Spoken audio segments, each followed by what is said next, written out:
नमस्कार, जय हिंद। भारत में भूगोल का एक विषय रहता है खनिज में कोयले के बारे में हम विस्तृत रूप से समझने की कोशिश करेंगे। तो भारत में किस तरीके से भारत में सबसे पहली बार 1774 ईस्वी में पश्चिम बंगाल के रानीगंज में जो है एक कोयले की खान को खोदा जाता है ब्रिटिश ईस्ट इंडिया कंपनी के द्वारा, और किस तरीके से भारत में प्राकृतिक संसाधनों का जो दोहन किया जाता है अंग्रेज़ों के द्वारा, और किस तरीके से जो इंग्लैंड में कोयले को ले जाया जाता है। तो भारत में सबसे पहला जो सबसे पुरानी और सबसे पहली जो कोयले की खान की खुदाई हुई थी वो पश्चिम बंगाल में हुई थी 1774 ईस्वी में रानीगंज में, और ये पश्चिम बंगाल की सबसे बड़ी जो है कोयले की खान है। यदि हम बात करते हैं भारत में, तो भारत में जो है गेवरा जो है छत्तीसगढ़ राज्य में है, वो जो भारत की सबसे बड़ी जो है कोयले की क्या है खान है। और बात करें हम यदि झारखंड में, तो झारखंड को जो है भारत के कोयले की राजधानी के नाम से जाना जाता है। धनबाद वहाँ पर एक ज़िला है जिसको कोयले की राजधानी जो है भारत में नाम से जाना जाता है। यहाँ पर जो है झरिया नामक एक खान है कोयले की, जो बड़ी ही प्रसिद्ध है। प्रसिद्ध इसीलिए है क्योंकि इसमें आग लगी हुई है अभी तक भी, शताब्दी से ज़्यादा समय हो गया है। 1916 ईस्वी में आग लगी है, धीरे धीरे वो आगे आग जो है बढ़ रही है और कोयले को ख़त्म कर रही है। अभी तक उसमें क्या है, आग जो है लगी हुई है। झरिया जो कोयले की खान है ये कहाँ पर है, झारखंड में। अधिकांश बार ये पेपर में क्वेश्चन पूछा जाता है। हम बात करते हैं पूरे भारत क्षेत्र की, तो छोटा नागपुर का पठार जो क्षेत्र है भारत में, छोटे नागपुर का पठार का क्षेत्र जो है, इसमें सबसे ज़्यादा कोयले का उत्पादन होता है। और भी हम अधिकांश क्षेत्र में देखते हैं खनिज पदार्थों के रूप में देखते हैं, तो छोटा नागपुर का जो पठार है इसमें प्रचुर मात्रा में खनिज पदार्थ जो है पाए जाते हैं। उसमें से कोयले की भी एक प्रमुख मात्रा यहाँ पर पाई जाती है। भारत में 80% से ज़्यादा जो कोयला है वो छोटा नागपुर के पठार में पाया जाता है। यहाँ से क्वेश्चन पूछा गया था एक बार कि भारत में जो है एसएससी एमटीएस में क्वेश्चन पूछा कि भारत में सबसे ज़्यादा जो है कोयले का उत्पादन कहाँ होता है, तो वहाँ पर कुछ छोटे नागपुर का पठार, गंगा ब्रह्मपुत्र डेल्टाई क्षेत्र, इस तरीके के ऑप्शन उसमें दे दिए गए थे। तो छोटा नागपुर का पठार। यदि हम बात करें कि सबसे बड़ी जो कोयले की जो खान कहाँ है, वो तो छत्तीसगढ़ में है, गेवरा।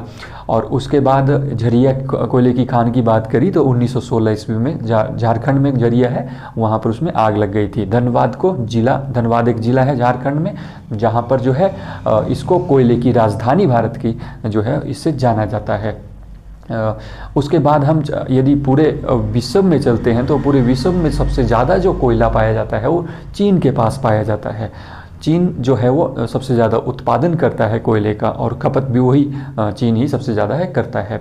भारत में भी अधिकांश रूप में जो है कोयला पाया जाता है, लेकिन वह प्रमुख देशों में शामिल नहीं है उसमें। जैसे उसके बाद चीन के बाद यदि हम देखते हैं तो अमेरिका, ऑस्ट्रेलिया, इस तरीके के देश, इनमें जो है कोयला जो प्रचुर मात्रा में जो है पाया जाता है।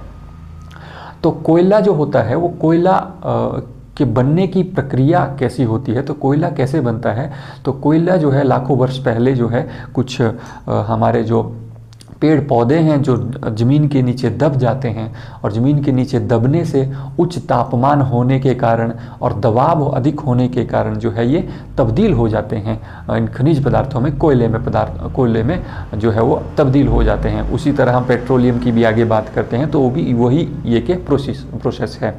तो कोयला जो है, कोयले को मापने की जो एक मात्रक रहता है वो कार्बन रहता है, और उसमें जो है नमी कितनी है और वाष्पीकरण, उसमें जो है वाष्प के कण कितने हैं, उस तरीके से इनको मापा जा सकता है कि कोयले की गुणवत्ता को मापा जा सकता है। तो कोयले की गुणवत्ता के हिसाब से या कार्बन की मात्रा के हिसाब से जो है कोयले को 4 प्रकार के रूप में बांटा गया है। वो आप सभी को पता है कि सबसे पहला और सबसे इम्पोर्टेंट जो है उच्च कोटि का कोयला जो है वो एंथ्रासाइट कोयला होता है। एंथ्रासाइट के बाद जो बिटुमिनस कोयला होता है, बिटुमिनस के बाद जो है आपका लिग्नाइट कोयला होता है, और लिग्नाइट कोयले के बाद जो है पिट कोयला होता है। तो एंथ्रासाइट जो कोयला होता है ये भारत में बहुत ही कम पाया जाता है। तो एंथ्रासाइट कोयला भारत में यदि हम देखते हैं तो भारत में जम्मू कश्मीर का कुछ क्षेत्र है, रियासी जिला है जम्मू कश्मीर में एक, और रियासी जिला वही जिला है जिसमें माता वैष्णो का जो है धाम है। उसी जिले में जो है एंथ्रासाइट कोयला जो है वो पाया जाता है। और यह अधिकांश भारत में जो है और अधिकांश जगह पर यह नहीं पाया जाता है, यह बहुत ही कम मात्रा में पाया जाता है। यह कोयले की सबसे ऊंची किस्म का ऊंची कोटि का कोयला होता है एंथ्रासाइट कोयला। इसमें कार्बन की मात्रा 90% से अधिक होती है। कार्बन की मात्रा जितनी ज़्यादा कोयले में रहेगी उतनी ही ज़्यादा उसमें ऊष्मा होगी, उतनी ही ज़्यादा उसमें हीट होगी, उतनी ही ज़्यादा वो प्रचुर मात्रा में हमारे को ऊर्जा देगा। तो एंथ्रासाइट कोयला जो दुनिया में सबसे ज़्यादा होता है वो विश्व में सबसे ज़्यादा एंथ्रासाइट कोयला अमेरिका में होता है। भारत में इसकी मात्रा कम है। भारत में जो कोयला पाया जाता है वो पाया जाता है आपका बिटुमिनस और लिग्नाइट कोयला। तो दूसरे नंबर पर आता है बिटुमिनस कोयला, जिसमें जो है कोयले की मात्रा 60% से ज़्यादा रहती है। 60% से ज़्यादा कोयले कार्बन की मात्रा रहती है इसमें, और कार्बन की मात्रा के कारण ही कोयले का रंग जो है वो काला होता है।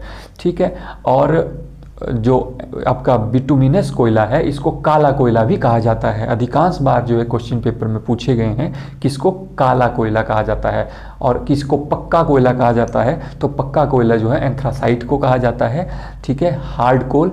और उसके बाद जो दूसरे नंबर पर आता है आपका बिटुमिनस कोयला, इसको काला कोयला के नाम से जो है जाना जाता है। भारत में भी बिटुमिनस कोयला मुख्यतः रूप से अधिकांश जो है पाया जाता है।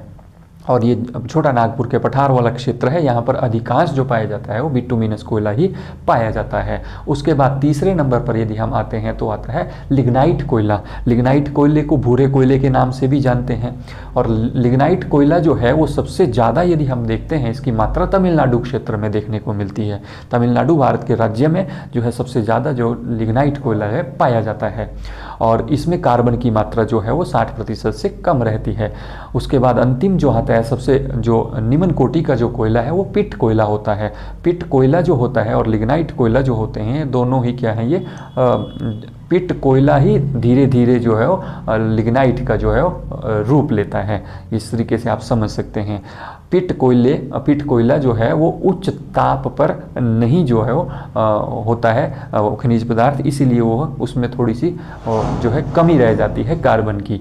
कार्बन की कमी होने के कारण जो है इस कोयले को सबसे निम्न कोटि का कोयला बताया जाता है।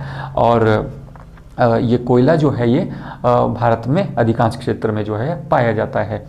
और इसमें कार्बन की मात्रा 40% से ही कम या मुख्य बहुत ही कम 20% युक्त है। 20% तक जो है वो कार्बन की मात्रा इसमें पाई जाती है। इसको हम पिट कोयला कहते हैं। ये कोयले के 4 रूप हैं, एंथ्रासाइट सबसे उच्च कोटि का और पिट सबसे निम्न कोटि का। कई बार इनको जो है क्रोनोलॉजिकल जैसे हम मेथड में क्वेश्चन आता है कि इनको क्रमानुसार सजाएं इनके कार्बन की मात्रा के अनुसार, उस तरीके से भी क्वेश्चन पूछ लिया जाता है। या उच्च कोटि का कोयला किसे कहते हैं, भूरा कोयला किसे कहते हैं, या काला कोयला किसे कहते हैं, या पक्का कोयला किसे कहते हैं, या निम्न कोटि का कोयला जो है किसे कहते हैं, या किस किस क्षेत्र में जो है पाए जाते हैं। तो भारत में छोटा नागपुर का पठार आपको ध्यान में रखना है। उसके बाद आपको झरिया कोयले की खान याद रखनी है, रानीगंज कोयले की जो खान याद रखनी है आपको। इस यहाँ इन कोरबा क्षेत्र जो है वो आपका छत्तीसगढ़ में है, कोरबा क्षेत्र, कोरबा जिला, वहाँ पर भी जो कोयले की जो अधिकांश मात्रा जो है बिटुमिनस कोयला जो है वहाँ पर देखा जाता है। उसके बाद यदि हम बात करते हैं कोयले में, तो कोयले को जो भारत में कंट्रोल करता है वो करता है CIL।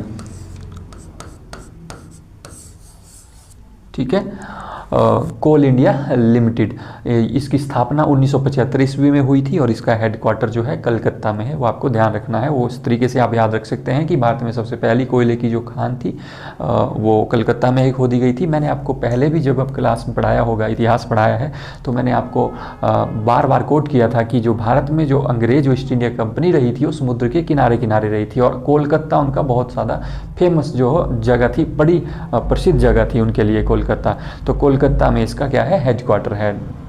किसका, जो ये तो चलो बाद में 1975 ईस्वी में बनाया, लेकिन आप एक याद करने के लिए, प्रवृत्ति के लिए हम इसको ध्यान रख सकते हैं।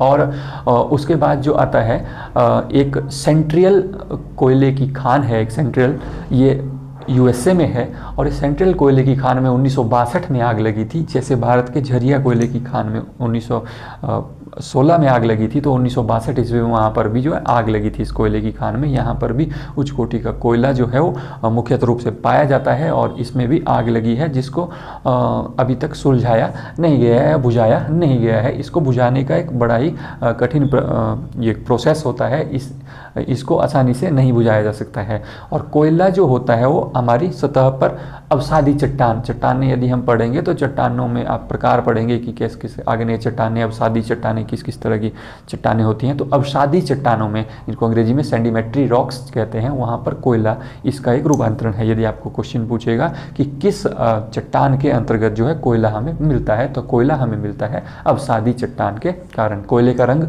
काला होता है। काला रंग क्यों होता है? तो ये जो है कार्बन की मात्रा इसमें अधिक होती है, इसलिए इसका रंग क्या होता है? काला होता है। और काले रंग की एक विशेषता होती है कि कई बार प्रश्न पूछा जाता है साइंस में कि जो है कौन सा ऐसा रंग है जो सभी जो प्रकाश तरंगों को, जो लाइट वेव्स हैं, उन सभी लाइट वेव्स को जो है अवशोषित कर लेता है खुद में। तो काला रंग जो है वो अवशोषित कर लेता है सभी जो है आपकी प्रकाश तरंगों को, जो आपकी लाइट वेव्स हैं उन सबको क्या कर देता है? अपने आप में अवशोषित कर देता है। कौन सा रंग? काला रंग जो है इस यहाँ पर देखने को मिलेगा। और कार्बन की मात्रा जहाँ ज़्यादा होगी वह उच्च कोटि का कोयला होगा, और जहाँ कार्बन की मात्रा बहुत कम होगी वो बहुत ही निम्न कोटि का जो है कोयला होगा। यदि आप खुद यहाँ पर भारत का मैप देखेंगे और भारत के मैप में यदि छोटा नागपुर के पठार के कुछ क्षेत्र आप यहाँ पर ढूंढने की कोशिश करेंगे, असम के कुछ खाने हैं उनको ढूंढने की कोशिश करेंगे, पश्चिम बंगाल की, झारखंड की, छत्तीसगढ़ की, तमिलनाडु की कुछ एरिया, जम्मू कश्मीर का, तो वहाँ पर आप, राजस्थान की, एक मध्य प्रदेश की कुछ खाने हैं, तो वहाँ आप देख पाएंगे कि कोयला कहाँ कहाँ जो मुख्यतः रूप से हमें देखने को मिलता है। लेकिन अधिकांश जो जितने भी एग्ज़ाम पॉइंट ऑफ व्यू से क्वेश्चन यहाँ से बनते हैं वो मैंने आपको करवा दिए कि बता दिए कि किस किस तरीके से क्वेश्चन जो यहाँ पर आया है और क्या क्या क्वेश्चन यहाँ से बन सकते हैं। उम्मीद करता हूँ कि आपको छोटा सा टॉपिक ये समझ आ गया होगा। धन्यवाद। जय हिंद।